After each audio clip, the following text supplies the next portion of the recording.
上一次我們在山頂上去蓋的房子，我發現上方的這些市民，他們出行的時候都選擇了一個步行的方式。啊，这多多少少有點不是太合理。我們看一下這個房子旁邊啊，這個時候停的汽車還是挺多的。咱們可以用模組啊，把這個汽車呢，讓他們停在停車位裡面。路旁停車限制，每個房子的旁邊停車位大概有10幾個。咱們把這些車輛全部放在停車位裡，先看一下夠不夠啊？夠的話就不用再為他們去建設停車場了，是吧？3輛，3輛，還差不多啊。咱們再來檢查一下。這個時候除了這個坡道上停了2輛車，哎，這2輛車是不是有點不是太合理啊？這個位置也取消了吧？這些停車位基本上已經夠用了，然後我們再需要为他們去解決一下這個公共交通。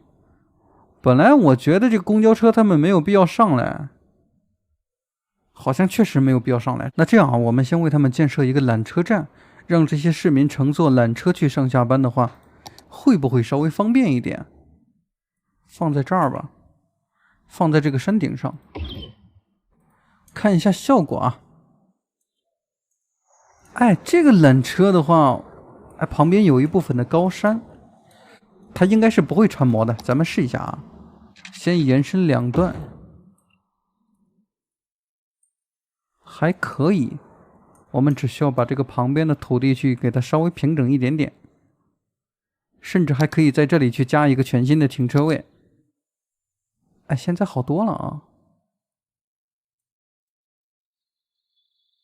上方也稍微平整一點點。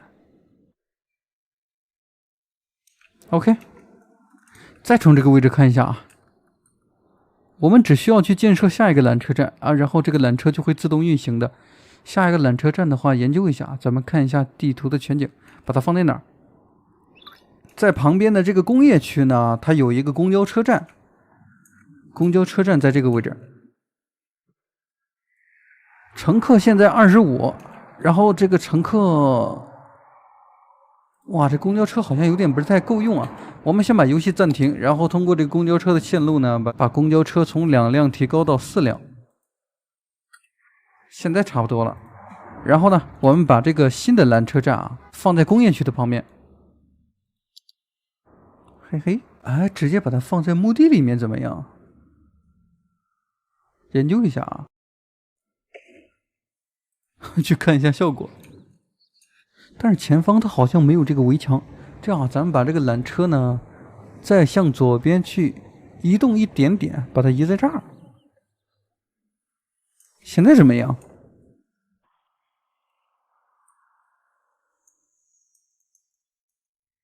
試一下，我們能不能把這個線路給連接一下，這樣比較節省空地嘛。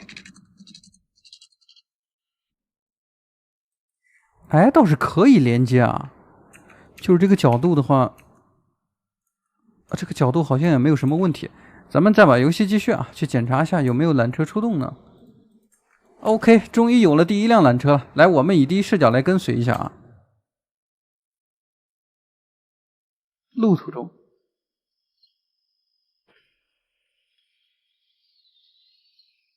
哎，這裡看風景的話，感覺還可以啊。那麼這個纜車出動了以後，咱們檢查一下有沒有市民。哎，是有的啊。明翠花失業回家中，他居住在我們的山頂上，然後呢，他在這個山腳下的工業區進行打工，說明這個交通現在已經沒有問題了。咱們再去檢查一下，這個時候有沒有市民步行去上下班呢？在回收中心當助理，回家中。再向前方的话，這個時候步行的市民基本上已經沒有多少了。那麼鑑於這些村民他們現在沒有更多的旅遊場所啊，咱們可以去對面的山頭，在這裡去修建一個寺廟。其實我這個地圖不太想去修寺廟了，但是大家的建議啊。首先我們打開這個道路啊，看一下這邊是一個2車道，咱們就把這個十字路口的2車道讓它先直行，強制一個地面。然後再研究一下這條道路怎麼樣讓它上山，是吧？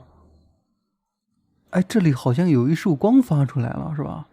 那麼我們把這個寺廟放在這兒怎麼樣？很有意思啊。但這個遊戲呢，大家也都知道，我們的建築必須得挨着這個馬路去建設，是吧？把它放在這兒，然後旁邊有了這些網格以後啊，咱們去想一下，寺廟應該是解鎖了，寺廟建造費用57000，遊客數量300。哎，但是我們城市現在只剩下11萬了啊！哎，倒是可以放得下來。我去，這個建築好像有點太大了啊！建完了以後，我們城市就沒有錢了。先把它放這兒吧，其他的都無所謂啊。有了這個寺廟以後，就是這個寺廟好像方向有點不是太對啊。咱們再把這條道路呢，去前方再調整一下，哪邊高哪邊低，這樣沒有問題吧？然後呢，本來我設想是從山下往山上慢慢去引道路啊。這個時候按照這个建築的形狀，咱們可以做一個盤山，讓它慢慢的下來。啊，我去，不，這裡怎麼是一條隧道啊？得強制一個地面。前鋒通過這兒去打彎道。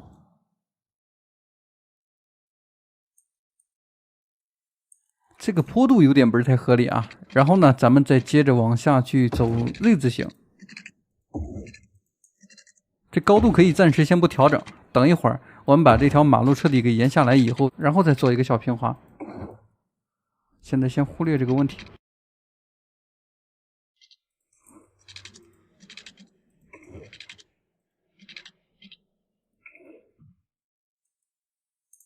OK， 我們暫時先把它連接一下，然後咱們再打開道路平滑的工具，選擇一個節點，再去上方再選擇一個節點。等它計算完了以後，我們按一個回車。OK， 哎，這個時候看起來這個坡道就合理多了嗎？然後這個寺廟的水電問題啊，咱們先把水源去引過來。電源的話，這裡拉電線桿的話會帶動一部分的地形，所以咱們在旁邊去放一個太陽能的發電板，先暫時放在這兒吧。哎，這個太陽能板它融入到我們的建築內部了。咱們看一下這個太陽能板，我們能不能直接把它放在房頂上？哎呦我去！那麼咱們再檢查一下啊，它客流量的話，每周維護1120，我們這個城市現在剩下38000，每周的收入變成了-1512。那麼咱們可以打開預算，把這個獨特工廠的預算先降一下，降到50%。公園的預算現在每周727，咱們也可以降50%。這個時候每周的收入隨着我們的時間流逝呢，慢慢的就會變成正數了，就不用再擔心我們這個村莊的收入問題了啊！就是這個寺廟它現在看起來是一個懸崖峭壁，是吧？咱們等這些遊客上來之前呢，可以先在旁邊去為它打一圈小圍牆。來吧，我們找到這個護岸的工具啊，高度還得需要慢慢的去調整。這樣我們把它原有的石頭峭壁直接把它變成一個稍微規則一點的圍牆。至於旁邊的位置再來一圈吧。該規整的時候規整，不該規整的時候它不需要規整。但這些行人他們為什麼他們步行就上來了？哎，這個遊戲裡面有的時候這點不是太合理啊。你看我們山下這個時候的遊客數量還有3-4個人，基本上都是步行過來的。啊，這位騎着自行車啊。然後呢，剛才我們不是去建設了一個纜車嘛？我們現在可以把這個纜車站呢再次的延伸一下。作為一個纜車的交通工具，它最方便的地方是不用我們去規劃路線，只需要把這個索道自動去連接了就可以了。然後通過這個位置咱們去找一下，它在這兒。哎，那下降的時候還得自動的去調整一下它的高度啊。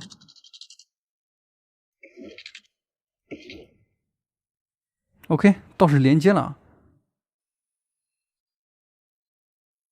那麼這個索道的高度目前看起來問題不太大，就是前方的這個節點好像啊，咱們把它再降一下吧。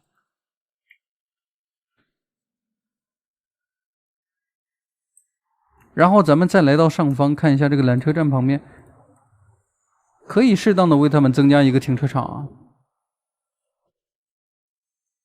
有市民過來了，你萬一哪個遊客他們在這個寺廟裡面玩完了以後，他們覺得這個開車下來太累了，他完全就可以把他的汽車停在這兒啊，然後他再乘坐索道回家。由於這個地形的結構問題啊，咱們只能放一個稍微長一點的停車位。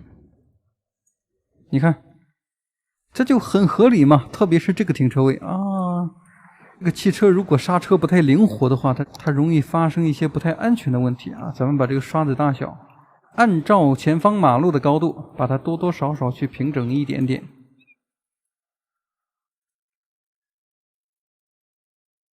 啊，加一個小型的圍欄就成了，就不用去打理環境了啊。哎，感觉还挺好。这个地图的人口虽然不多，但是我們每次去放置一個建築以後，我發現這個遊客量都是還是可以的。